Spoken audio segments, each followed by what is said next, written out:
Hello everyone, welcome back. तो देखिए, आज हम डिस्कस करने वाले हैं क्वेश्चंस वेंट हॉफ फैक्टर पर और साथ ही degree of dissociation and degree of association पर। जो चीजें मैंने लास्ट लेक्चर में आपको कवर कराई है कि कैसे went Hoff factor degree of dissociation and association से लिंक्ड है, तो ये फॉर्मूला आज हम यूज करने वाले हैं। आई आपको पता है कैसे निकलता है। इस तरह से 3 फॉर्मूला होते हैं आई को निकालने के। अल्फा और बीटा के फॉर्मूलाज भी लास्ट लेक्चर में कवर कर लिए हैं। के ए होता है किसी भी, जैसे एसिड है उसका डिसोसिएशन कांस्टेंट, उसका अल्फा के साथ ये रिलेशन होता है C alpha square upon 1 minus alpha. ये फॉर्मूलाज ध्यान में रखते हुए अब हम क्वेश्चन सॉल्व करते हैं। फर्स्ट क्वेश्चन एनसीईआरटी एक्सरसाइज का लिया है। Determine the osmotic pressure of a solution prepared by dissolving 25 milligram of K2SO4 in 2 liter of water at 25 degree Celsius. तो यहां पर क्या क्या चीजें हैं। पहली बात है कि ये सॉल्यूशन बना है 25 मिलीग्राम ऑफ K2SO4 से, जो कि सॉल्यूट है। तो WB की वैल्यू जो गिवन है दैट इज 25 मिलीग्राम। अब मिली हमने हटाना है, हमें सिर्फ ग्राम्स में चाहिए, तो ये आ जाता है 25 इंटू 10⁻³ आ जाता है मिली का। तो ये ग्राम्स में आ गया wait of the solute. And साथ ही क्या गिवन है 2 लीटर ऑफ वाटर में यहाँ पर, तो वॉल्यूम कितना गिवन है आपको 2 लीटर यहाँ पर गिवन है, आगे जाकर यूज होने वाला है। अगर हम टेम्परेचर की बात करें, टेम्परेचर है 25 डिग्रीज, लेकिन हमें कैल्विन में चाहिए होते हैं, तो 25 को हम प्लस कर लेते हैं 273 में, ये आ जाता है 298 कैल्विन। टेम्परेचर भी आ गया और आपको निकालना है ऑस्मोटिक प्रेशर निकालना है। Given that assuming that it is completely dissociated। और देखो क्वेश्चन में भी गिवन है कि जो आपका K2SO4 है ये कंप्लीट डिसोसिएशन दे रहा है। अगर कंप्लीट डिसोसिएशन है तो हम इजीली इसका वेंट ऑफ फैक्टर निकाल सकते हैं। कैसे? इसकी इक्वेशन से, डिसोसिएशन इक्वेशन से। K2SO4 का कंप्लीट डिसोसिएशन बता रहे हैं, दैट मीन्स ये एक्वस मीडियम में डिसोसिएट होगा K पॉजिटिव में और सल्फेट आयन में। तो यहां पर देखो कितना है, पोटेशियम कितना है 2 है, सल्फेट 1 है। क्या आप इसका वेंट ऑफ फैक्टर निकाल सकते हैं? बिल्कुल हम निकाल सकते हैं। वेंट ऑफ फैक्टर का कौन सा फॉर्मूला आप यूज करोगे? Moles after the dissociation divided by moles before the dissociation. तो यहां पर वेंट ऑफ फैक्टर कैसे निकालते हैं? आफ्टर डिसोसिएशन कितने मोल्स है? 2 + 1 3 है, डिवाइडेड बाय बिफोर डिसोसिएशन कितना है 1 है। तो वेंट ऑफ फैक्टर की वैल्यू यहां पर 3 आ जाती है इस केस में। तो आई की वैल्यू आ गई। और साथ ही मैंने आपको कहा था कि जब भी कोई डिसोसिएशन या एसोसिएशन होता है तो जो आपके फॉर्मूलाज थे, मेन फॉर्मूला आपके होते हैं क्वालिटेटिव प्रॉपर्टी के, वो हम दूसरे यूज करते हैं। जैसे ऑस्मोटिक प्रेशर का फॉर्मूला होता था पाई इक्वल्स टू CRT, ये फॉर्मूला होता था नॉर्मली। लेकिन अब यहाँ पर डिसोसिएशन है तो वेंट ऑफ फैक्टर को आपने इंट्रोड्यूस करना है, आई यहाँ पर लिखना है। ये इंपॉर्टेंट फॉर्मूला है, पाई इक्वल्स टू CRT होता है, लेकिन यहां पर हम I लिख लेंगे। सो I is the van't Hoff factor. अब इसे हम इलेबोरेट करेंगे। कॉन्सेंट्रेशन क्या होता है? Number of moles per litre of the solution. C क्या है? Number of moles of solute पर लीटर ऑफ द सॉल्यूशन। यही मोलारिटी होती है। नंबर ऑफ मोल्स क्या होता है? Given mass. तो ये हो जाता है given mass of the solute upon its molar mass, solute का molar mass, into 1 upon volume. अगर वो लीटर में है तो ऐसे लिखना है, अगर ml में है तो ऊपर 1000 करना है। इनटू C की वैल्यू ये आ गई। जो ये वाली आपकी वैल्यू है ये किसकी है? ये वाला एक्सप्रेशन C का है। आप डायरेक्टली पाई वाला फॉर्मूला भी यूज कर सकते हो जो मैंने दूसरा बताया है, into R into T। R is the gas constant. और R की वैल्यू कितनी होती है? R की वैल्यू होती है, सिंस यहां पर हम जो प्रेशर आएगा वो आपका ATM में आने वाला है, तो ATM में आंसर लाएंगे तो R की वैल्यू 0.0821 लीटर ATM पर मोल पर कैल्विन वाला फॉर्मूला हम यहाँ पर यूज करने वाले हैं।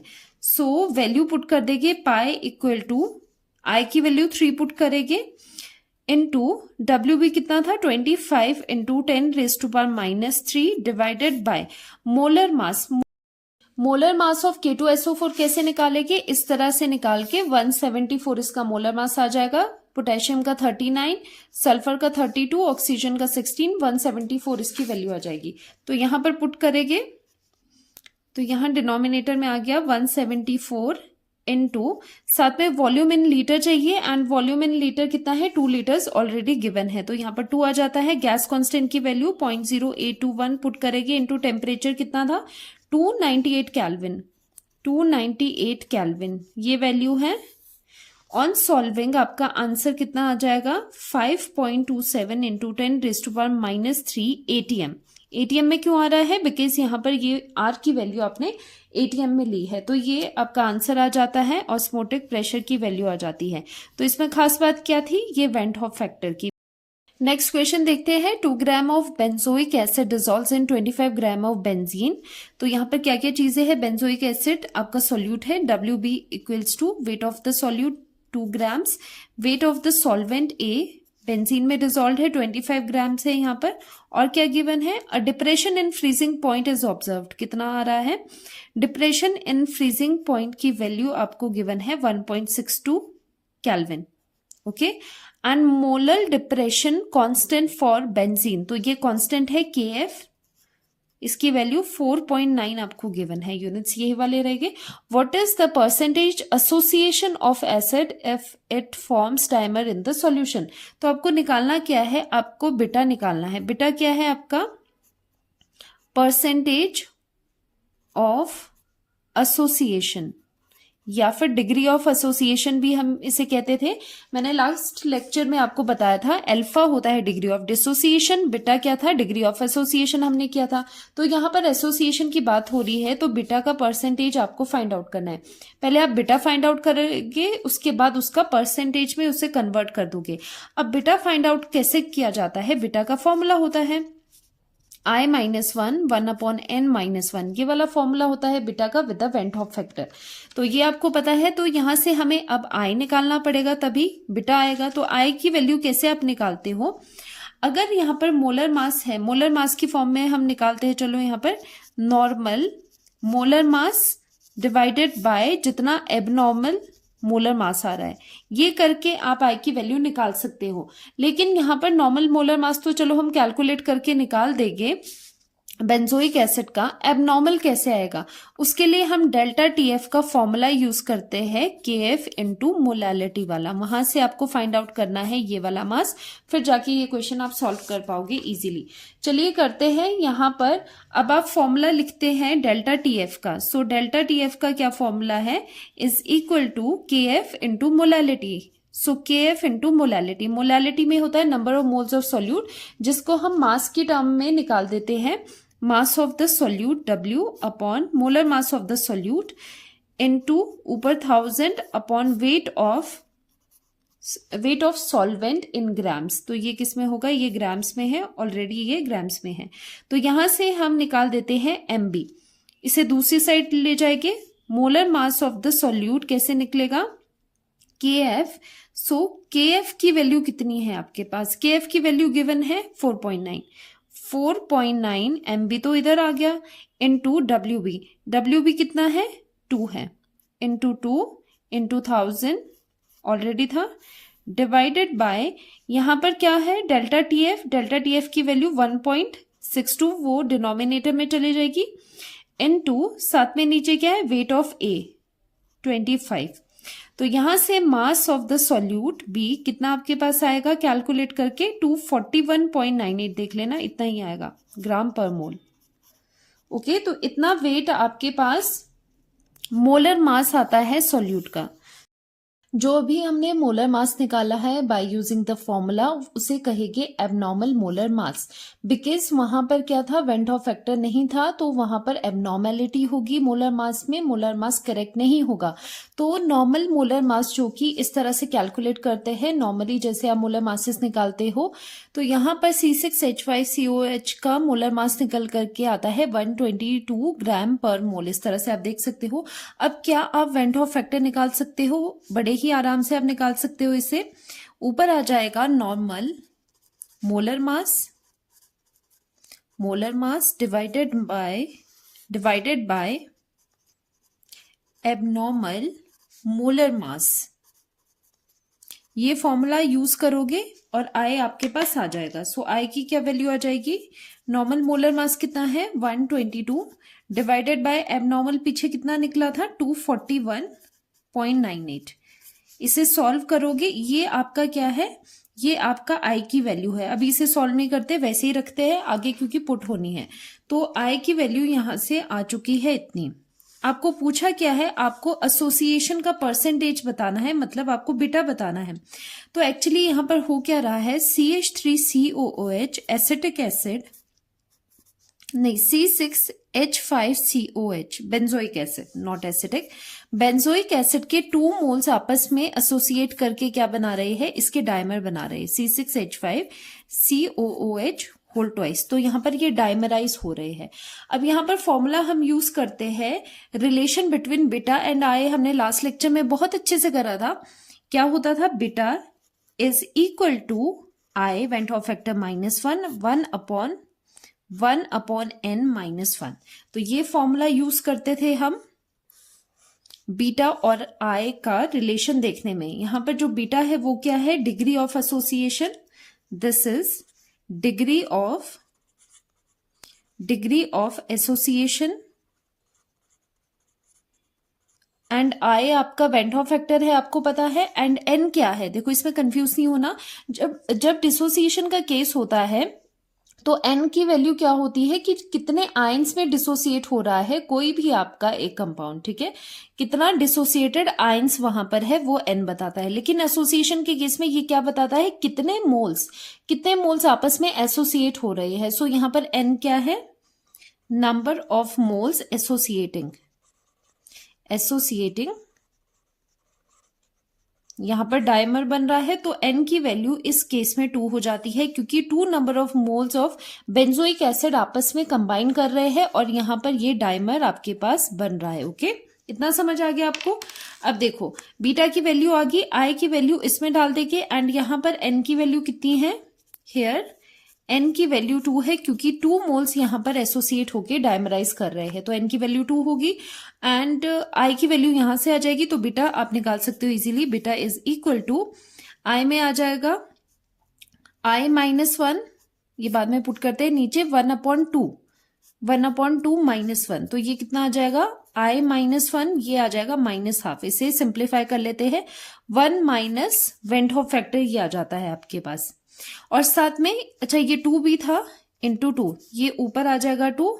तो यहां पर आपको क्या करना है, बीटा कैसे निकलेगा, ट्वाइस इंटू 1 माइनस, ये पूरी टर्म आप माइनस करोगे, 122 डिवाइडेड बाय 241.98, ये आ जाएगा आपके पास ट्वाइस ऑफ 1 माइनस, ये आ जाएगा 0.504 डिवाइड करके।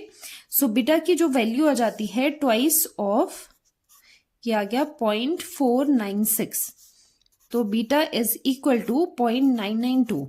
लेकिन क्वेश्चन में क्या पूछा है, परसेंटेज एसोसिएशन पूछा है, तो ये तो बीटा है, डिग्री ऑफ एसोसिएशन ये भी बता रहा है। इन परसेंटेज, जब भी आपको किसी चीज की परसेंटेज निकालनी हो तो कैसे करते हैं, आप मल्टीप्लाई कर लेते हो, मल्टीप्लाई करोगे उस वैल्यू को 100 से, तो यहां पर आ जाएगा 2 स्टेप्स पीछे जाएगा, 99.2%।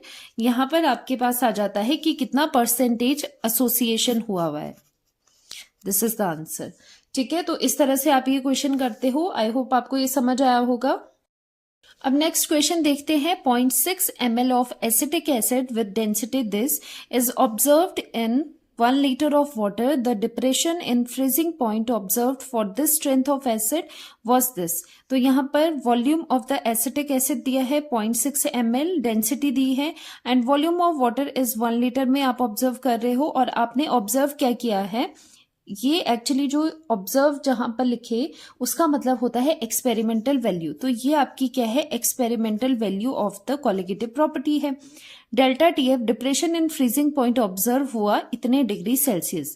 Calculate the van't Hoff factor, निकालना क्या है, वेंट ऑफ फैक्टर निकालना है, एंड साथ ही एक और एडिशनल चीज इसमें निकालनी है, इसीलिए ये वाला क्वेश्चन थोड़ा सा स्पेशल है। Dissociation constant of acid. Dissociation constant क्या होता है, अगर आपको याद हो तो Ka से हम इसे रिप्रेजेंट करते थे। तो ये 2 चीजें निकलनी है। देखो I की वैल्यू तो इजीली निकल जाती है, हम Ka पर फोकस करते हैं। तो थोड़ा सा मैप बनाएगी इस क्वेश्चन का कि कैसे आपने इस क्वेश्चन को करना है। आपको फाइंड आउट करना है Ka, एंड मैंने फॉर्मूला आपको करवाया है के ए का फॉर्मूला होता है C alpha square 1 minus alpha. Alpha क्या होता है? Degree of dissociation. ठीक है, अब के ए निकालने के लिए अल्फा जरूरी है। अल्फा कैसे निकलेगा? अल्फा निकालने के लिए हम वेंट हॉफ फैक्टर का फॉर्मूला यूज करते हैं। आई डिसोसिएशन का केस है I-1 अपॉन N-1, ये वाला फॉर्मूला यूज करेंगे। अब आई निकालना है, इसके लिए आई कैसे निकलेगा? यहां पर एक्सपेरिमेंटल कॉलिगेटिव प्रॉपर्टी जो कि डिप्रेशन इन फ्रीजिंग पॉइंट है डिवाइडेड बाय जो थ्योरेटिकली कॉलिगेटिव प्रॉपर्टी आ रही है। तो ये सब हम चीजें करते हैं। अब यहां पर बात यह है कि ये डेल्टा टीएफ कैसे निकाले। एक टीएफ हमें गिवन है, यहां पर देखो, यहां पर एक डेल्टा टीएफ आपके पास गिवन है, वो एक्सपेरिमेंटल या फिर आप कह सकते हो ऑब्जर्व्ड है। दूसरा आपने कैलकुलेटेड वाला पार्ट निकालना है जो कि जिससे हम यहां पर इसे डिवाइड करने वाले हैं। ये वाली चीज आपको निकालनी है जिससे हम इसे डिवाइड करेंगे, मतलब थ्योरेटिकल कॉलिगेटिव प्रॉपर्टी निकालनी है। ये आपको गिवन है क्वेश्चन में, दिस वन। तो चलिए स्टार्ट करते हैं। अब थ्योरेटिकल डेल्टा टीएफ निकालेंगे, मतलब बाय द फॉर्मूला। ये चीज कहाँ थी? कोई एक्सपेरिमेंट रन किया था, उससे आपको experimental value of the colligative property मिल गई है। तो आपको बात समझ आई कैसे कैसे हमने क्वेश्चन को का मैप बनाया, क्या क्या निकालना है। तो पहले फोकस करते हैं डेल्टा टीएफ पर। डेल्टा टीएफ का formula, depression and freezing point का फॉर्मूला होता है ये वाला। अब एक और चीज इसमें है केएफ। आप देख पा रहे हो यहाँ पर क्वेश्चन में कहीं पर भी ये जो डिप्रेशन कांस्टेंट है इसकी वैल्यू कहीं पर भी गिवन नहीं है। इसीलिए मैं कहती हूँ वाटर के लिए, क्योंकि यहाँ पर सॉल्वेंट क्या है? Solvent is water. वाटर के लिए केएफ की वैल्यू, वाटर के लिए केएफ की वैल्यू आप लर्न कर दो। कितनी होती है केएफ की वैल्यू? ये आपको लर्न करनी पड़ेगी, कई बार नहीं दिया होता है। 1.86 किलो kg मोल इनवर्स। तो ये वैल्यू क्या है? 1.86 केएफ की वैल्यू है फॉर वाटर, क्योंकि वाटर यहाँ पर सॉल्वेंट की तरह काम कर रहा है। सॉल्वेंट पे डिपेंड करता है ना। अब यहाँ पर केएफ की वैल्यू पता है, डेल्टा टीएफ आपने निकालना है, जो कि आपके पास calculated value of the colligative property आएगी जो डिनोमिनेटर में जाने वाली है। अब यहाँ पर नीड किस किस चीज की है? WB weight of the solute चाहिए, लेकिन यहाँ पर वॉल्यूम एंड डेंसिटी है, तो density equals to mass upon volume के फॉर्मूले से आप यहाँ पर वेट निकाल सकते हो। और यहाँ पर वॉल्यूम ऑफ वाटर है तो वही डेंसिटी नियरली 1 होती है वाटर की, तो उससे आप वेट ऑफ द यहाँ पर क्या निकाल सकते हो? सॉल्वेंट निकाल लोगे। ये होता है सॉल्वेंट का वेट। तो चलिए करते हैं। यहां पर आपको क्या गिवन है? Density is equal to mass upon volume. Solute के केस में हम कर रहे हैं, तो मास यहां से कितना आ जाएगा? Density into volume. डेंसिटी कितनी है? 1.06 इंटू वॉल्यूम कितना है? 0.6। ये सब चीजें ml में है और डेंसिटी आपके पास ग्राम पर ml में है। तो जो वेट आएगा आपके पास वो किस में आएगा? WB weight of the solute. Mass किसका था? ये सब चीजें हम सॉल्यूट के लिए कर रहे हैं। फॉर सॉल्यूट आप ये सब चीजें कर रहे हो। वेट ऑफ सॉल्यूट कैलकुलेट करके आ जाएगा आपके पास 0.636। तो यहां पर आ जाता है आपके पास, ये वाली चीज आ गई। अब molar mass of the solute, acetic acid है, वैसे तो लर्न भी होना चाहिए कि ये 60 होता है। तो molar mass of B, acetic acid का कैसे निकालोगे? कितने कार्बन है? 2 कार्बन यहां पर है। एक कार्बन का कितना होता है? 12 होता है, प्लस 4 यहां पर हाइड्रोजन है, 4 इंटू 1 प्लस 2 ऑक्सीजन है, 2 इंटू 16। तो ये आ जाता है आपका 16 ग्राम पर मोल। तो आपके पास molar mass of the solute भी निकल गया है इस फॉर्मूला में डालने के लिए। अब वेट ऑफ ए का वेट कैसे निकालेंगे? तो देखो यहां पर हम ए के लिए कर रहे हैं, वाटर के लिए कर रहे हैं। डेंसिटी ऑफ वाटर कितनी होती है? नियरली 1 होती है, 1 ग्राम पर ml। सो यहाँ पर वॉल्यूम कितना गिवन है आपके पास? वॉल्यूम 1 लीटर है, लेकिन सिंस यहाँ पर सभी चीजें किस में है? ग्राम पर ml में है, तो ml में ही हम इसे 1 लीटर को 1 लीटर गिवन है। वाटर का वॉल्यूम इज 1000 ml, क्योंकि 1 लीटर में होते हैं 1000 ml। ये चीज आ गई। So density is equals to mass upon volume. तो यहां से मास कितना आ जाएगा? Density into volume, 1 into 1000। तो mass weight of the solvent कितना आ गया? 1000 ग्राम आपके पास आ गया। ठीक है, तो ये चीज भी आ गई। तो सभी चीजें यहां पर फाइंड आउट कर दी है। अब इसमें हम पुट करेंगे वैल्यू। चलिए पुट करते हैं इस वाले फॉर्मूला में।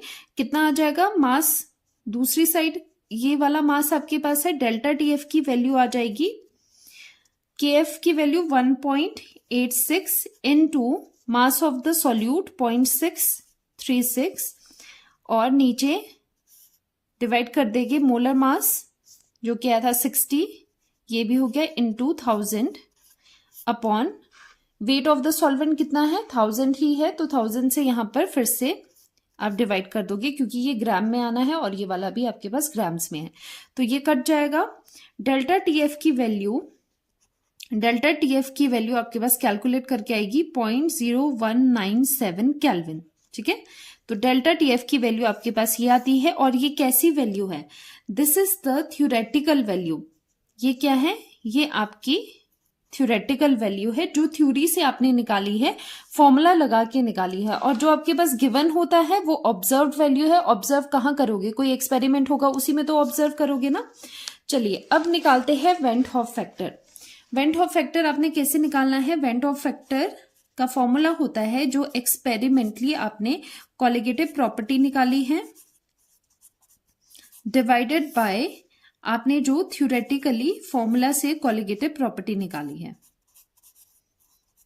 तो ये वैल्यूज कितनी आ जाती हैं यहां पर, आई की वैल्यू एक्सपेरिमेंटली जो आपके पास क्वेश्चन में था। अच्छा, एक चीज में यहां पर ना बच्चों को बहुत डाउट होता है, देखो जो क्वेश्चन में गिवन है ये तो डिग्रीज में है, आप कहोगे मैम जो यहाँ पर डेल्टा टीएफ की है ये तो केल्विन में है, तो क्या केल्विन और डिग्रीज को हम सीधे डिवाइड कर ले।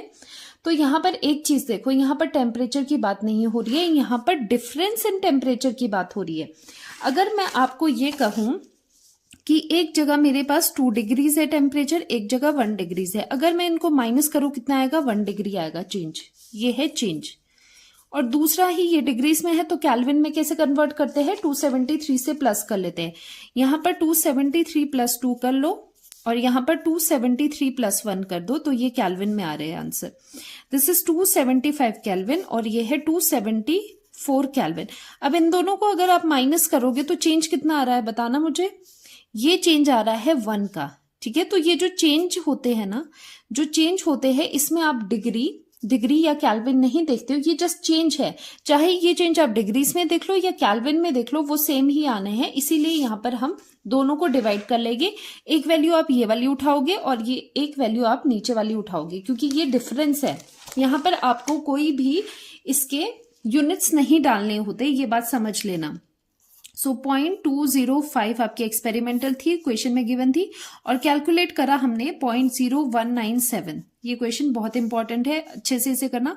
तो कैलकुलेट करके आई की वैल्यू आती है 1.041, तो ये आई की वैल्यू आ गई। फर्स्ट आंसर आपके पास है, ये पूछा था ना वेंट हॉफ फैक्टर निकालो, तो एक आंसर तो आ गया।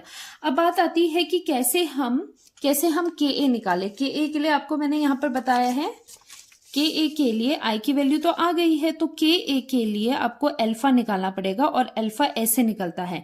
तो यहां पर क्या करना है, हमें अब अल्फा की वैल्यू निकालनी है। ठीक है, तो अल्फा की वैल्यू आप कैसे निकालोगे, अल्फा निकालने का फॉर्मूला फॉर द डिसोसिएशन क्या होता है, i-1 अपॉन n-1।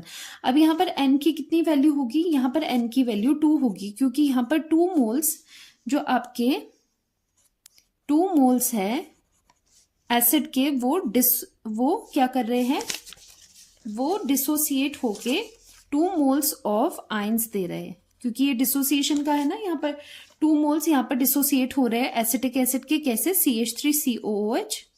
ये डिसोसिएट कितने आयंस में हो रहा है, एक तो CH3CO नेगेटिव आयन बन रहा है और H पॉजिटिव आयन, तो 1 1 2, तो 2 यहां पर इसका N की वैल्यू होगी। तो जितना डिसोसिएट करके जितनी चीजें आपको मिल रही है उतनी आपने N की वैल्यू यहां पर डालनी है। तो अल्फा की वैल्यू यहां पर फाइंड आउट करते हैं। अल्फा इज इक्वल टू आई की कितनी वैल्यू थी, 1.041 -1 डिवाइडेड बाई 2 -1, 2 -1 1, तो ये आ जाएगा आपके पास 1.041 -1। अल्फा की वैल्यू आ जाती है 0.041। अल्फा की भी वैल्यू आ गई, लेकिन अल्फा देखो कई बच्चे यहीं तक रह जाते हैं, अल्फा नहीं निकालना, आपको के ए निकालना है। सो जो के ए होता है, देखो क्वेश्चन में आपको क्या हो सकता है बोर्ड एग्जाम में, कि कई बार ना एग्जामिनर बीच में मार्क्स आपके कट कर लेते हैं स्टेप के। तो अगर आपको ये डायरेक्टली यूज नहीं करना है, तो मैंने लास्ट लेक्चर में बताया है कि किस तरह से ये वाला फॉर्मूला आया है, एक बार वो इक्वेशन वाला देख लेना। अगर ज्यादा मार्क्स का क्वेश्चन है तो उसकी डेरिवेशन ये कैसे आया है इसका डेरिवेशन भी डाल देना, ठीक है। अदरवाइज अगर नहीं टाइम है तो उसमें मत फंसना डेरिवेशन में, डायरेक्टली फॉर्मूला यूज करके आंसर निकाल दो अगर टाइम नहीं है तो, ठीक है। तो सिंपली भी आप ऐसे कर सकते हो, कोई प्रॉब्लम नहीं होती, वो बाकी एग्जामिनर के मूड पे डिपेंड करता है, कई मार्क्स कट कर लेते हैं कहीं नहीं करते। तो चलिए के ए देखते हैं। अब के ए आपको निकालना है, उसका फॉर्मूला होता है C alpha square upon 1 minus alpha. अब यहां पर ये सी क्या है, यहां पर जो ये सी है दिस इज द कॉन्सेंट्रेशन, ये मोलारिटी होती है। मोलारिटी क्या होती है, number of solute in 1 litre of the solution, या फिर वॉल्यूम इन लीटर नीचे आ जाता है। अब नंबर ऑफ मोल्स को आप कैसे खोलते हो, number of moles of solute को given mass upon molar mass, किसका, बी का, ठीक है, into 1 upon volume in litre. तो यहां से कॉन्सेंट्रेशन की वैल्यू कितनी आ जाएगी, मास ऑफ डब्ल्यू कितना था पीछे, ये था डब्ल्यू का था 0.636 था, डिवाइडेड बाय 60 उसका मोलर मास था, एंड साथ में वॉल्यूम कितना था, वॉल्यूम 1 लीटर लिया था तो यहां पर 1 आ जाएगा। सो कॉन्सेंट्रेशन की वैल्यू आ जाती है 0.0106 मोलर, ये कॉन्सेंट्रेशन की वैल्यू आ गई, ठीक है, ये आपके पास कॉन्सेंट्रेशन की वैल्यू आ गई। अब आप इजीली इस क्वेश्चन को सॉल्व कर सकते हो। ये चीज हमने क्या निकाली, यहां पर कॉन्सेंट्रेशन की आपने वैल्यू निकाल दी। अब सी को यहां पर पुट करोगे, यहां पर आपको सी को पुट करना है तो के ए की वैल्यू आराम से आ जाएगी। के ए इज इक्वल टू सी की वैल्यू है 0.0106 अल्फा स्क्वायर, अल्फा 0.041 का स्क्वायर अपॉन 1 माइनस अल्फा 0.041। अच्छा, अगर बहुत डाइल्यूट सॉल्यूशन है या फिर नॉर्मली भी क्या होता है, डिनोमिनेटर से कई क्वेश्चन में हम इस अल्फा को क्या करते हैं, इग्नोर कर लेते हैं, तो यहां पर सिर्फ सी अल्फा स्क्वायर आ जाता है, पढ़ा है ना आपने। तो यहां पर हम अल्फा को कर सकते हैं, लेकिन जो आपके एनसीईआरटी में आंसर दिया है वो इसको इंक्लूड करके दिया है। अगर आप इसको इग्नोर भी कर लो तो आसपास आपका आंसर आ जाएगा, थोड़ा सा वेरिएशन जरूर हो सकता है पर फिर भी आपके पास आंसर आ सकता है। तो चलो हम ऐसे ही सॉल्व करते हैं, यहां पर ये वैल्यू पुट करके ही हम सॉल्व करेंगे ये वाला। सो इसका जो के ए का आंसर यहां पर आपके पास निकल करके आएगा ऑन सॉल्विंग, डिसोसिएशन कांस्टेंट होता है 1.8 इंटू 10⁻⁻5। तो ये फाइनल दूसरा आपके पास आंसर आ जाएगा। तो दो चीजें यहां पर पूछी थी, एक आपके पास वेंट हॉफ फैक्टर पूछा था, ये भी फाइंड आउट कर लिया, दूसरा डिसोसिएशन कांस्टेंट पूछा था, ये भी हमने फाइंड आउट कर दिया। तो आज हमारा कंप्लीट होता है चैप्टर सॉल्यूशंस, जिसमें हमने बहुत अच्छे से सभी चीजें कवर करी है। लास्ट में went Hoff factor, degree of dissociation, ये सब चीजें भी अच्छे से करी है। तो ये आपको अगर लेक्चर्स, इसके पूरे चैप्टर के लेक्चर्स देखने हैं तो आप प्लेलिस्ट पे जाके चैप्टर 1 करके वहां पर प्लेलिस्ट बनी है क्लास 12 की, वहां पर आप सीरीज वाइज इस चैप्टर के लेक्चर्स देख सकते हो। आई होप आपको ये चैप्टर अच्छा लगा होगा और आपको कोई भी डिफिकल्टी अब नहीं आ रही होगी इस चैप्टर में न्यूमेरिकल्स करने में। अभी और टाइम लगेगा तो अलग से मैं इसके एनसीईआरटी क्वेश्चन के लिए भी वीडियो बनाने की कोशिश करूंगी। बाकी आप बताना कमेंट सेक्शन में कि आपको ये लेक्चर कैसा लगा है। मिलते हैं नेक्स्ट लेक्चर में नेक्स्ट चैप्टर के साथ। Bye bye, see you.